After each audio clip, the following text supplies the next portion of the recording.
খুব ইম্পর্টেন্ট ঘটনা। একটা স্টুডেন্ট 100-র মধ্যে পেয়েছে 40, আরেকটা স্টুডেন্ট 40 পেয়েছে। দুই স্টুডেন্টের অভিভাবক, প্রথম স্টুডেন্টের যে অভিভাবক সে বলতেছে তোর দ্বারা কিছু হবে না, রেজাল্ট করি, পড়াশোনা করি, লাভ নাই। আরেকটা যে 40 পাওয়া স্টুডেন্ট, তার মা বাবা তাকে পাশে বসিয়েছে যে বাবা তুমি তো অনেক ভালো করছো, 40 পাইছো, এরকম করে পড়লে আস্তে আস্তে 50, 60, 70, 80 পাবা। 3 মাস পরে যখন পরের পরীক্ষা হয়েছে, যে স্টুডেন্টের মা বাবা তাকে পাশে বসে বলছে তুমি 40 পাইছো, আস্তে আস্তে তোমার হচ্ছে রেজাল্ট আরো ভালো করতে পারবা, পরের টার্মে দেখা গেছে সে সবার মধ্যে ফার্স্ট হয়ে গেছে। এটা কেন হইলো? কারণ তার ওই বাচ্চাটা সাহস পাইছে যে আমার বাবা মা বলতেছে আমি ভালো করতেছি, তখন তার ব্রেইনও খুশি হয়ে গেল এবং সে পরিশ্রম করে পরের রেজাল্টটা অসাধারণ করলো। তাহলে অভিভাবক যারা আছে, সন্তানের রেজাল্ট যেরকমই হোক, প্রত্যেক অভিভাবকের প্রথম এবং প্রধান দায়িত্ব সন্তানের রেজাল্ট যেরকমই হোক তাকে পাশে বসিয়ে উৎসাহিত করা। কি করা? অনেকে বিশ্বাস করতেছে না, কয় না নাম্বার কম পেলে উৎসাহ দেওয়া যাবে না। আচ্ছা, অভিভাবকদের আমি একটা জিনিস বলি, আপনার সন্তানকে কি আপনি নাম্বার 1 বানাইতে চান কিনা? হাত উঁচু করেন তো, কারা কারা চান? প্রত্যেকেই চান না আপনারা? চান প্রত্যেকেই? আচ্ছা, ভেরি নাইস। শোনেন, এই যে আপনার সন্তানকে যদি আপনি নাম্বার 1 বানাতে চান, একটা আমি জিনিস বলি, তাহলে এখন আপনি নিজে বুঝবেন। আপনার বাসায় একজন সুস্থ আছে, একজন অসুস্থ। হেলথ কি সুস্থ লোকের বেশি দরকার না অসুস্থ? এটা কি কঠিন কাজ? কার দরকার? অসুস্থের। একজন নাম্বার পাইছে 80 আর একজন 40, পড়াশোনায় অসুস্থকে 40, এরা ভালো উত্তর দিচ্ছে, ভেরি নাইস। 40 হচ্ছে অসুস্থ, তাইলে সেবা শুশ্রূষা কি 80-র বেশি দরকার না 40-এর? কিন্তু আমরা অভিভাবকরা কি ঠিক আচরণ করি? এই যে স্টুডেন্ট বলতেছে নো, তার মানে দেখা যায় 80 পাইলে কয় খুশি আর 40 পাইলে বেজার। তাইলে আসলে কি অভিভাবক হিসাবে আমি আমার কাজটা ঠিক করতে পারছি? এই জন্য দেখেন, ইসলাম দেখেন কি অসাধারণ। ছোট্ট শিশু নাম্বার কম পাইছে, তাকে উৎসাহ কি কম দেওয়া উচিত না বেশি? আচ্ছা, একজন খুব স্বাস্থ্যবান আর একজন রোগা সোগা, কাকে বেশি পুষ্টিকর খাবার দিব? যে রোগা সোগা। তাহলে যে নাম্বার কম পাইছে তাকে কি বেশি উৎসাহ দিতে হবে না কম? বেশি উৎসাহ দিতে হবে। বেশি উৎসাহ যদি দিতে চাই, তাহলে তাকে উৎসাহ দেওয়ার জন্য তাকে 1 নাম্বার বুদ্ধি হচ্ছে তার প্রশংসা করা। কি করা? প্রশংসা। কিরকম প্রশংসা? যে তুমি এই যে চেষ্টা করতেছো, 40 পাইছে, নাম্বার ব্যাপার না, তুমি চেষ্টা করতেছো, আমরা খুব খুশি হয়েছি। প্রত্যেক অভিভাবককে আজকে ওয়াদা করতে হবে জীবনে। দেখেন, আমাদের কাছে, আমাদের নাবিল একাডেমিতে বহুত প্রত্যেকদিন কয়েক হাজার করে হচ্ছে কাগজ আসে, তার মধ্যে আমরা কমন একগুলো কাগজ পাই। সেটা কি জানেন? স্টুডেন্টরা চিঠি লেখে আমাদের পেজে, আমাদের ওইখানে যারা প্যানেল আছে তাদেরকে, তারা ওই কাগজগুলো আমার ছোট ভাই ডক্টর নোবেল কখনো কখনো আমার কাছে পাঠায়। তাদের যে চিঠিটা লেখে, সেই চিঠির সামারি যদি করি, সংক্ষেপে যদি বলি, কিরকম যে আমি এই সমস্যায় আছি, প্রত্যেকের সমস্যা ভিন্ন, শেষে একটা কমন জিনিস আসে। বিশেষ দ্রষ্টব্য দিয়া লিখছে 2 পৃষ্ঠায় যে আমি যে সমস্যা বলছি এইটা কোনোভাবে যাতে আমার আব্বা আম্মা না জানে। আপনি দেখেন, ওরা আমাদেরকে বিশ্বাস করতেছে, অথচ মা বাবা হচ্ছে সন্তানের জীবনের শ্রেষ্ঠ অ্যাডভাইজার, শ্রেষ্ঠ কাউন্সিলর। মা বাবা যদি ঠিক হয় অ্যাডভাইজার হিসাবে, কাউন্সিলর হিসাবে, আমরা যারা কাউন্সিলর হিসাবে আলাদাভাবে এই আমরা টাকা নিয়ে দিই, দেখেন আমরা কিন্তু ফ্রি দিলাম সেটা অন্য, কিন্তু নর্মালি কি হয়, যে কোনো আপনি দেখাইলেন একটা ফি নেয়, অথচ মা বাবা হচ্ছে সুপার অ্যাডভাইজার, সুপার কাউন্সিলর। আপনি আপনার সন্তানের কাউন্সিলিং কেন করতে পারছেন? এখানে আবার একটা ইন্টারেস্টিং জিনিস বলি। এক প্রফেসর, নাম নিব না, চিনে ফেলবেন, উনি একদিন বলতেছেন আবিন আমার ছেলেটার একটু কাউন্সিলিং করো তো। আমি বললাম স্যার আপনি তো অনেক লক্ষ লক্ষ মানুষের কাউন্সিলিং করছেন, কয় আমার বেটা আমার কথা শুনে না। কেন? আমি বললাম স্যার, আমি তখন স্যারের সাথে আলাপ করলাম যে কি কারণে, বলতেছে সে সবাই এসে স্যারকে বলে, দেখেন ইন্টারেস্টিং খুব জিনিসটা, এটা কিন্তু শিখতে হবে, খুব ইন্টারেস্টিং জিনিস। সবাই এসে স্যারকে টাকা দিয়ে দেখাচ্ছে, স্যারের বেটা, স্যারের ছেলে স্যারের কাছে শুনতেছে না। আমি বললাম স্যার কারণটা কি আপনি ধরতে পারছেন? বলছে বুঝতে পারতেছেন। আমি বলছি সমাধানটা আমার কাছে আছে। বলছে কি সমাধান? দেখেন, আপনিও সমাধান করতে পারবেন। দেখেন, আপনি চিন্তা করেন, এখন আপনার একটা ইন্টারেস্টিং জিনিস দিই। আপনি অভিভাবক, দেখেন খুব ইন্টারেস্টিং। আপনার কাছে দেখা গেল আপনার ছেলের বন্ধু বা বন্ধুর বন্ধু, মানে আপনার ছেলের বন্ধুর বন্ধু আসছে, এসে বলতেছে যে আঙ্কেল বান্টি আমি এই সমস্যায় আছি। আপনি কিন্তু তার কথা শুনতেছেন, শুনে কি করতেছেন? তাকে কোনো জাজ করেন না, আপনি তাকে একটা বুদ্ধি দেন, পরামর্শ দেন। আবার ওই আপনি যখন আপনার নিজের ছেলে মেয়ে এসে বলে আমার এই সমস্যা, হ্যাঁ তুই আমার বেটাই হয় এরকম করছিস, আমার বেটি হয়, তোর খেয়া ফেলাবো আজ, এই যে জাজমেন্টাল হই, তখন দেখা যায় ছেলে মেয়ে নিজেকে নিজের বাবা মার কাছে সবকিছু বলতে যায় না। খেয়াল রাখবেন, মা বাবার কাছে যদি ছেলে মেয়ে সবকিছু বলতে পারে, আমি বলতেছি লিখে রাখেন, সমাজের 80% প্রবলেম দূর হয়ে যাবে। 80% প্রবলেম দূর হয়ে যাবে সন্তানেরা যদি মা বাবার সাথে খোলামেলা আলোচনা করতে পারে। একদম বন্ধুর মতো মিশতে হবে। তো অনেকে বলে আমি তো বাপ মা, আমি তো সন্তানের সাথে বন্ধুর মতো মিশি। কিরকম বন্ধু? খারাপ বন্ধু। দেখা যায় সন্তানের ভালো হইলে আসি, যে কোনো খারাপ কিছু হইলে এই তুই এটা করছিস, এত বড় ভুল করছিস, তোর শেষ। তোর আব্বা আসুক, তোর আম্মা আসুক, মানে আব্বা আম্মাকে বলতেছে, আম্মা আব্বাকে বলতেছে, একটা জ্ঞান লাগাই দিল। নো, এটা করবেন না। আপনি তাকে চিন্তা করবেন যে তার অবস্থায় আপনি থাকলে আপনি যাকে বলতেছেন তার কাছ থেকে কি আচরণ আশা করতেন, এবং ওই সন্তানটা যদি আপনার না হয়ে আপনার বন্ধুর বা অন্য কারো হইতো, আপনি যেই অনুযায়ী তাকে হচ্ছে ঠিকভাবে দিক নির্দেশনা দিতেন সেটাই করতেন। আচ্ছা আমি একটা জিনিস বলি, খুব অসাধারণ মানুষ যারা, অনেক সময় আমরা দোয়া নিতে চাই না, এই বলেন না কেন দোয়া নিতে চাই না? আপনি কারো কাছে দোয়া নিতে গেছেন, খুব অসাধারণ মানুষকে জিজ্ঞেস করে এই তুই কি কি জীবনে করছিস, চুরি বাটপারি ধান্দাবাজি? নো, বলে তোমার জীবনটা সুন্দর হোক, তোমার জীবনটা ভালো হোক, জীবনে উন্নতি করো। ঠিক তেমনি করে আপনার সন্তান যেই অবস্থায় যেই পরিস্থিতিতে থাকুক, আপনার উচিত তাকে হচ্ছে উৎসাহিত করা, তুমি জীবনে অসাধারণ কিছু করো, ভালো কিছু করো। আর যে কোনো খারাপ জিনিসের কথা সরাসরি করবেন না যে এটা করে এটা করবেন না, এইভাবে বলিয়েন না, এক্সাম্পল দিয়ে বলেন। এক্সাম্পল কিরকম, একটা ঘটনা বলি তাহলে বুঝতে পারবেন। এই যে বাতাস চলতেছে না, বাতাসের মধ্যে কিন্তু অনেক সময় ধুলা, বালু, তারপরে হচ্ছে পাথর, এগুলা নড়াচড়া করতে থাকে। তা হঠাৎ করে উত্তরবঙ্গে এরকম বাতাস যখন উঠে, তখন সেটাকে একটা স্পেশাল নাম বলে, পশ্চিয়া, এরকম একটা শব্দ আছে। এটার মানেটাকে একটু সহজ করে বলি। বাতাস উঠতেছে, এক জায়গায় একজন খুব জ্ঞানী মানুষ এবং তার চতুর্দিকে কয়েকজন তার স্টুডেন্ট বসে আছে। তাই জ্ঞানী লোকটা বলতেছে যে তোমরা কি মিষ্টি মন্ডা কিছু খাইতে চাও? ওই স্টুডেন্ট যারা আছে যে হ্যাঁ এটা হইলে খুব ভালো হয়। তা উনি কাগজের মধ্যে কি কি জানি লিখলো, আরবি ভাষায় লিখে ভাস করে একজনকে বললো যে ওই যে এরকম করে ঘুরতেছে সেখানে যে এটা জমা দাও। উনি করছে কি, ওই কাগজটা ওইখানে গিয়ে জমা দিয়েছে। দেওয়ার পরে দুই একদম বক্স মিষ্টি আর হচ্ছে যে ওইটাকে বলে যে হচ্ছে সন্দেশ চলে আসছে। আসার পরে তো সবাই খুব মজা করে খাইলো। ওই যে স্টুডেন্টকে দিছিল হাতের লেখা, সে কিন্তু যাওয়ার সময় একটু দেখে নিছে।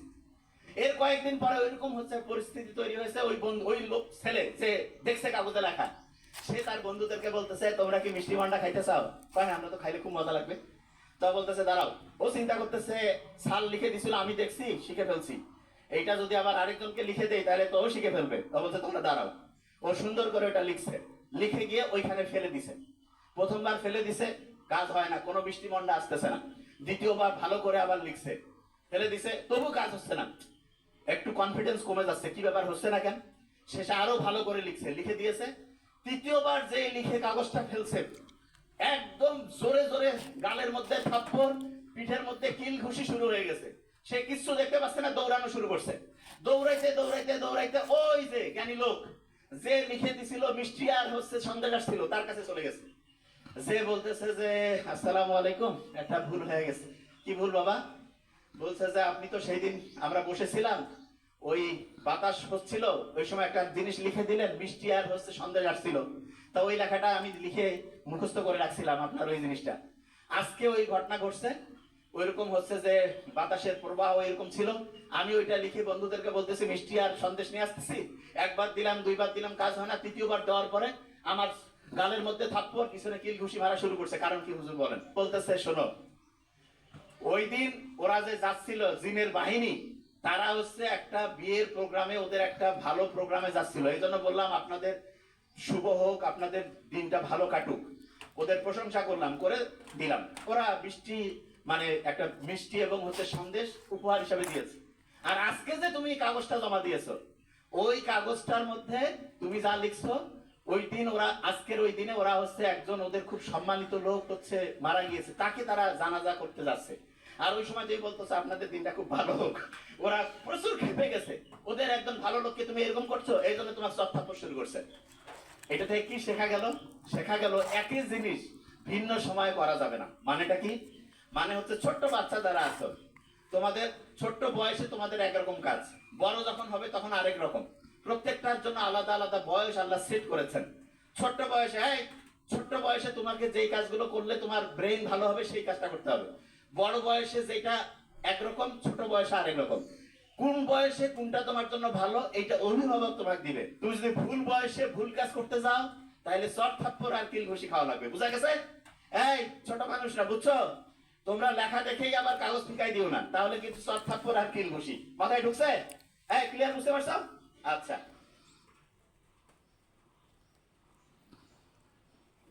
আচ্ছা, অভিভাবকদের আমি একটা জিনিস বলি, আপনার সন্তানকে কি আপনি নাম্বার ওয়ান বানাইতে চান কিনা? হাত উঁচু করেন তো, কারা কারা চান?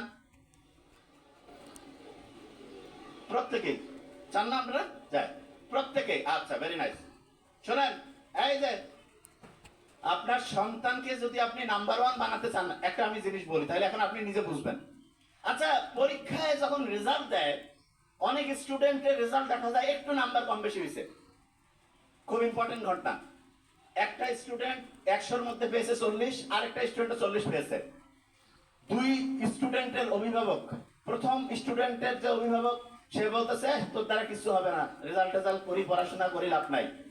আরেকটা যে 40 পাওয়া স্টুডেন্ট, তার মা বাবা তাকে পাশে বসিয়েছে যে বাবা তুমি তো অনেক ভালো করছো, 40 পাইছো, এরকম করে পড়লে আস্তে আস্তে 50, 60, 70, 80 পাবা।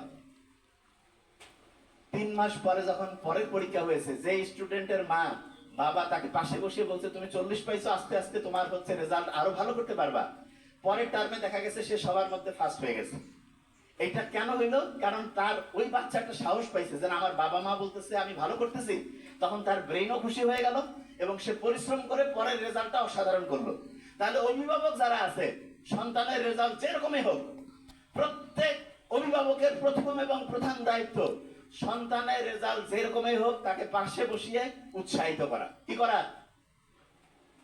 অনেকে বিশ্বাস করতেছে না, কয় না নাম্বার কম পেলে উৎসাহ দেওয়া যাবে না। আচ্ছা, অভিভাবকদের আমি একটা জিনিস বলি, আপনার সন্তানকে কি আপনি নাম্বার ওয়ান বানাইতে চান কিনা? হাত উঁচু করেন তো, কারা কারা চান? প্রত্যেকেই চান না আপনারা? যায় প্রত্যেকেই। আচ্ছা, ভেরি নাইস। শোনেন, এই যে আপনার সন্তানকে যদি আপনি নাম্বার ওয়ান বানাতে চান, একটা আমি জিনিস বলি, তাহলে এখন আপনি নিজে বুঝবেন। আপনার বাসায় একজন সুস্থ আছে, একজন অসুস্থ, হেল্প কি সুস্থ লোকের বেশি দরকার না অসুস্থ? এটা কি কঠিন কাজ? কার দরকার? অসুস্থের। একজন নাম্বার পাইছে 80 আর একজন 40, পড়াশোনায় অসুস্থ কে? 40। এরা ভালো উত্তর দিচ্ছে, ভেরি নাইস। 40 হচ্ছে অসুস্থ, তাইলে সেবা শুশ্রূষা কি 80-র বেশি দরকার না 40-এর? কিন্তু আমরা অভিভাবকরা কি ঠিক আচরণ করি? এই যে স্টুডেন্ট বলতেছে নো, তার মানে দেখা যায় 80 পাইলে কয় খুশি আর 40 পাইলে বেজার। তাইলে আসলে কি অভিভাবক হিসাবে আমি আমার কাজটা ঠিক করতে পারছি? এই জন্য দেখেন, ইসলাম দেখেন কি অসাধারণ। ছোট্ট শিশু নাম্বার কম পাইছে, তাকে উৎসাহ কি কম দেওয়া উচিত না বেশি? আচ্ছা, একজন খুব স্বাস্থ্যবান আর একজন রোগা সোগা, কাকে বেশি পুষ্টিকর খাবার দিব? যে রোগা সোগা। তাহলে যে নাম্বার কম পাইছে তাকে কি বেশি উৎসাহ দিতে হবে না কম? বেশি উৎসাহ দিতে হবে। বেশি উৎসাহ যদি দিতে চাই, তাহলে তাকে উৎসাহ দেওয়ার জন্য তাকে 1 নাম্বার বুদ্ধি হচ্ছে তার প্রশংসা করা। কি করা? প্রশংসা। কিরকম প্রশংসা? যে তুমি এই যে চেষ্টা করতেছো, 40 পাইছে নাম্বার ব্যাপার না, তুমি চেষ্টা করতেছো, আমরা খুব খুশি হয়েছি। প্রত্যেক অভিভাবককে আজকে ওয়াদা করতে হবে জীবনে। দেখেন, আমাদের কাছে আমাদের নাবিল একাডেমিতে বহুত প্রত্যেকদিন কয়েক হাজার করে হচ্ছে কাগজ আসে, তার মধ্যে আমরা কমন একগুলো কাগজ পাই। সেটা কি জানেন? স্টুডেন্টরা চিঠি লেখে আমাদের পেজে, আমাদের ওইখানে যারা প্যানেল আছে তাদেরকে, তারা ওই কাগজগুলো আমার ছোট ভাই ডক্টর নোবেল কখনো কখনো আমার কাছে পাঠায়। তাদের যে চিঠিটা লেখে সেই চিঠির সামারি যদি করি, সংক্ষেপে যদি বলি, কিরকম যে আমি এই সমস্যায় আছি, প্রত্যেকের সমস্যা ভিন্ন, শেষে একটা কমন জিনিস আসে। বিশেষ দ্রষ্টব্য দিয়া লিখছে 2 পৃষ্ঠায় যে আমি যে সমস্যা বলছি এইটা কোনোভাবে যাতে আমার আব্বা আম্মা না জানে। আপনি দেখেন, ওরা আমাদেরকে বিশ্বাস করতেছে, অথচ মা বাবা হচ্ছে সন্তানের জীবনের শ্রেষ্ঠ অ্যাডভাইজার, শ্রেষ্ঠ কাউন্সিলর। মা বাবা যদি ঠিক হয় অ্যাডভাইজার হিসাবে, কাউন্সিলর হিসাবে, আমরা যারা কাউন্সিলর হিসাবে আলাদাভাবে এই যে আমরা টাকা নিয়ে দিই, দেখেন আমরা কিন্তু ফ্রি দিলাম সেটা অন্য, কিন্তু নর্মালি কি হয়, যে কোনো আপনি দেখাইলেন একটা ফি নেয়, অথচ মা বাবা হচ্ছে সুপার অ্যাডভাইজার, সুপার কাউন্সিলর। আপনি আপনার সন্তানের কাউন্সিলিং কেন করতে পারছেন? এখানে আবার একটা ইন্টারেস্টিং জিনিস বলি। এক প্রফেসর, নাম নিব না, চিনে ফেলবেন, উনি একদিন বলতেছেন, আবিন আমার ছেলেটার একটু কাউন্সিলিং করো তো।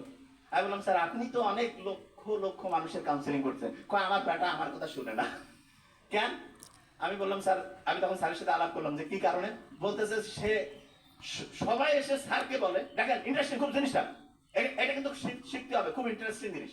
সবাই এসে স্যারকে টাকা দিয়ে দেখাচ্ছে, স্যারের বেটা, স্যারের ছেলে স্যারের কাছে শুনতেছে না। আমি বললাম, স্যার কারণটা কি আপনি ধরতে পারছেন? বলছে বুঝতে পারতেছেন। আমি বলছি সমাধানটা আমার কাছে আছে। বলছে কি সমাধান? দেখেন আপনিও সমাধান করতে পারবেন। দেখেন আপনি চিন্তা করেন, এখন আপনার একটা ইন্টারেস্টিং জিনিস দেই। আপনি অভিভাবক, দেখেন খুব ইন্টারেস্টিং। আপনার কাছে দেখা গেল আপনার ছেলের বন্ধু বা বন্ধুর বন্ধু, মানে আপনার ছেলের বন্ধুর বন্ধু আসছে, এসে বলতেছে যে আঙ্কেল বান্টি আমি এই সমস্যায় আছি। আপনি কিন্তু তার কথা শুনতেছেন, শুনে কি করতেছেন? তাকে কোনো জাজ করেন না, আপনি তাকে একটা বুদ্ধি দেন, পরামর্শ দেন। আবার ওই আপনি যখন আপনার নিজের ছেলে মেয়ে এসে বলে আমার এই সমস্যা, হ্যাঁ তুই আমার বেটাই হয় এরকম করছিস, আমার বেটি হয়, তোর খেয়া ফেলাবো আজ, এই যে জাজমেন্টাল হই, তখন দেখা যায় ছেলে মেয়ে নিজেকে নিজের বাবা মার কাছে সবকিছু বলতে যায় না। খেয়াল রাখবেন, মা বাবার কাছে যদি ছেলে মেয়ে সবকিছু বলতে পারে, আমি বলতেছি লিখে রাখেন, সমাজের 80% প্রবলেম দূর হয়ে যাবে। 80% প্রবলেম দূর হয়ে যাবে সন্তানেরা যদি মা বাবার সাথে খোলামেলা আলোচনা করতে পারে। একদম বন্ধুর মতো মিশতে হবে। তো অনেকে বলে আমি তো বাপ মা, আমি তো সন্তানের সাথে বন্ধুর মতো মিশি। কিরকম বন্ধু? খারাপ বন্ধু।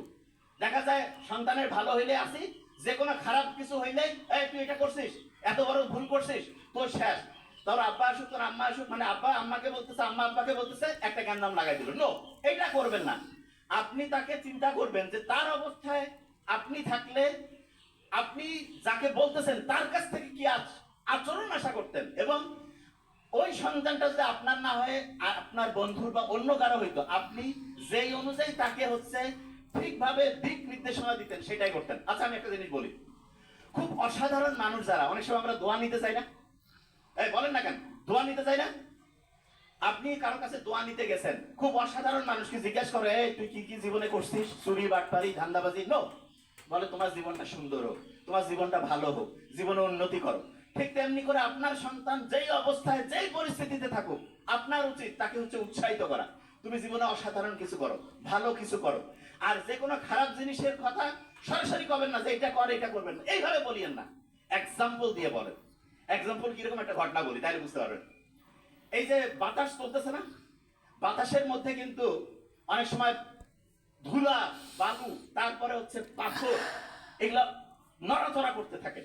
তা হঠাৎ করে উত্তরবঙ্গে এরকম বাতাস যখন উঠে, তখন সেটাকে একটা স্পেশাল নাম বলে, পশ্চিয়া, এরকম একটা শব্দ আছে। এটার মানেটাকে একটু সহজ করে বলি। বাতাস উঠতেছে, এক জায়গায় একজন খুব জ্ঞানী মানুষ এবং তার চতুর্দিকে কয়েকজন তার স্টুডেন্ট বসে আছে। তা জ্ঞানী লোকটা বলতেছে যে তোমরা কি মিষ্টি মন্ডা কিছু খাইতে চাও? ওই স্টুডেন্ট যারা আছে যে হ্যাঁ এটা হইলে খুব ভালো হয়। তা উনি কাগজের মধ্যে কি কি জানি লিখলো, আরবি ভাষায় লিখে ভাস করে একজনকে বললো যে ওই যে এরকম করে ঘুরতেছে সেখানে যে এটা জমা দাও। উনি করছে কি, ওই কাগজটা ওইখানে গিয়ে জমা দিয়েছে। দেওয়ার পরে দুই একদম বক্স মিষ্টি আর হচ্ছে যে ওইটাকে বলে যে হচ্ছে সন্দেশ চলে আসছে। আসার পরে তো সবাই খুব মজা করে খাইলো। ওই যে স্টুডেন্টকে দিছিল হাতের লেখা, সে কিন্তু যাওয়ার সময় একটু দেখে নিছে। এর কয়েকদিন পরে ওইরকম হচ্ছে পরিস্থিতি তৈরি হয়েছে, ওই বন্ধু, ওই লোক ছেলে যে দেখছে কাগজে লেখা, সে তার বন্ধুদেরকে বলতেছে তোমরা কি মিষ্টি মান্ডা খাইতে চাও? কয় আমরা তো খাইলে খুব মজা লাগবে। তো বলতেছে দাঁড়াও, ও চিন্তা করতেছে সাল লিখে দিছিল, আমি দেখছি শিখে ফেলছি, এইটা যদি আবার আরেকজনকে লিখে দেই তাহলে তো ও শিখে ফেলবে। তো বলছে তোমরা দাঁড়াও। ও সুন্দর করে ওটা লিখছে, লিখে গিয়ে ওইখানে ফেলে দিছে। প্রথমবার ফেলে দিছে, কাজ হয় না, কোনো মিষ্টি মন্ডা আসতেছে না। দ্বিতীয়বার ভালো করে আবার লিখছে, ফেলে দিছে, তবু কাজ হচ্ছে না। একটু কনফিডেন্স কমে যাচ্ছে, কি ব্যাপার হচ্ছে না কেন? শেষে আরো ভালো করে লিখছে, লিখে দিয়েছে। তৃতীয়বার যে লিখে কাগজটা ফেলছে, একদম জোরে জোরে গালের মধ্যে থাপ্পড়, পিঠের মধ্যে কিল ঘুষি শুরু হয়ে গেছে। সে কিছু দেখতে পাচ্ছে না, দৌড়ানো শুরু করছে। দৌড়াইতে দৌড়াইতে দৌড়াইতে ওই যে জ্ঞানী লোক যে লিখে দিছিল মিষ্টি আর হচ্ছে সন্দেশ আসছিল, তার কাছে চলে গেছে। যে বলতেছে যে আসসালামু আলাইকুম, একটা ভুল হয়ে গেছে। কি ভুল বাবা? বলছে যে আপনি তো সেই দিন আমরা বসেছিলাম, ওই বাতাস হচ্ছিল, ওই সময় একটা জিনিস লিখে দিলেন, মিষ্টি আর হচ্ছে সন্দেশ আসছিল। তা ওই লেখাটা আমি লিখে মুখস্থ করে রাখছিলাম আপনার ওই জিনিসটা। আজকে ওই ঘটনা ঘটছে, ওইরকম হচ্ছে যে বাতাসের প্রবাহ এরকম ছিল। আমি ওইটা লিখে বন্ধুদেরকে বলতেছি মিষ্টি আর সন্দেশ নিয়ে আসতেছি। একবার দিলাম, দুইবার দিলাম, কাজ হয় না। তৃতীয়বার দেওয়ার পরে আমার গালের মধ্যে থাপ্পড়, পিছনে কিল ঘুষি মারা শুরু করছে। কারণ কি হুজুর বলেন? বলতেছে শোনো, ওই দিন ওরা যে যাচ্ছিল জিনের বাহিনী, তারা হচ্ছে একটা বিয়ের প্রোগ্রামে, ওদের একটা ভালো প্রোগ্রামে যাচ্ছিল। এই জন্য বললাম আপনাদের শুভ হোক, আপনাদের দিনটা ভালো কাটুক। ওদের প্রশংসা করলাম, করে দিলাম। ওরা বৃষ্টি মানে একটা মিষ্টি এবং হচ্ছে সন্দেশ উপহার হিসাবে দিয়েছে। আর আজকে যে তুমি কাগজটা জমা দিয়েছো, ওই কাগজটার মধ্যে তুমি যা লিখছো, ওই দিন ওরা, আজকের ওই দিনে ওরা হচ্ছে একজন ওদের খুব সম্মানিত লোক হচ্ছে মারা গিয়েছে, তাকে তারা জানাজা করতে যাচ্ছে। আর ওই সময় যে বলতেছে আপনাদের দিনটা খুব ভালো হোক, ওরা প্রচুর খেপে গেছে। ওদের একজন ভালো লোককে তুমি এরকম করছো, এই জন্য তোমার সব থাপ্পড় শুরু করছে। এটা থেকে কি শেখা গেল? শেখা গেল একই জিনিস ভিন্ন সময় করা যাবে না। মানেটা কি? মানে হচ্ছে ছোট্ট বাচ্চা যারা আছো, তোমাদের ছোট্ট বয়সে তোমাদের একরকম কাজ, বড় যখন হবে তখন আরেক রকম। প্রত্যেকটার জন্য আলাদা আলাদা বয়স আল্লাহ সেট করেছেন। ছোট্ট বয়সে, হ্যাঁ, ছোট্ট বয়সে তোমাকে যেই কাজগুলো করলে তোমার ব্রেন ভালো হবে সেই কাজটা করতে হবে। বড় বয়সে যেটা একরকম, ছোট বয়সে আরেক রকম। কোন বয়সে কোনটা তোমার জন্য ভালো, এইটা অভিভাবক তোমাকে দিবে। তুমি যদি ভুল বয়সে ভুল কাজ করতে যাও, তাহলে চট থাপ্পড় আর কিল ঘুষি খাওয়া লাগবে। বুঝা গেছে?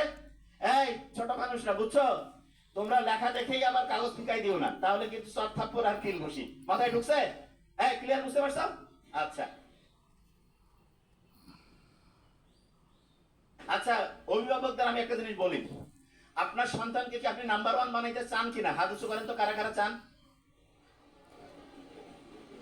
প্রত্যেকেই চান না আপনারা? চান প্রত্যেকেই? আচ্ছা, ভেরি নাইস। শোনেন, এই যে আপনার সন্তানকে যদি আপনি নাম্বার ওয়ান বানাতে চান, একটা আমি জিনিস বলি, তাহলে এখন আপনি নিজে বুঝবেন। আচ্ছা, পরীক্ষায় যখন রেজাল্ট দেয়, অনেক স্টুডেন্টের রেজাল্ট দেখা যায় একটু নাম্বার কম বেশি হয়েছে। খুব ইম্পর্টেন্ট ঘটনা, একটা স্টুডেন্ট 100-র মধ্যে পেয়েছে 40, আর একটা স্টুডেন্ট 40 পেয়েছে। দুই স্টুডেন্টের অভিভাবক, প্রথম স্টুডেন্টের যে অভিভাবক, সে বলতেছে তোর দ্বারা কিছু হবে না, রেজাল্ট করি, পড়াশোনা করি, লাভ নাই।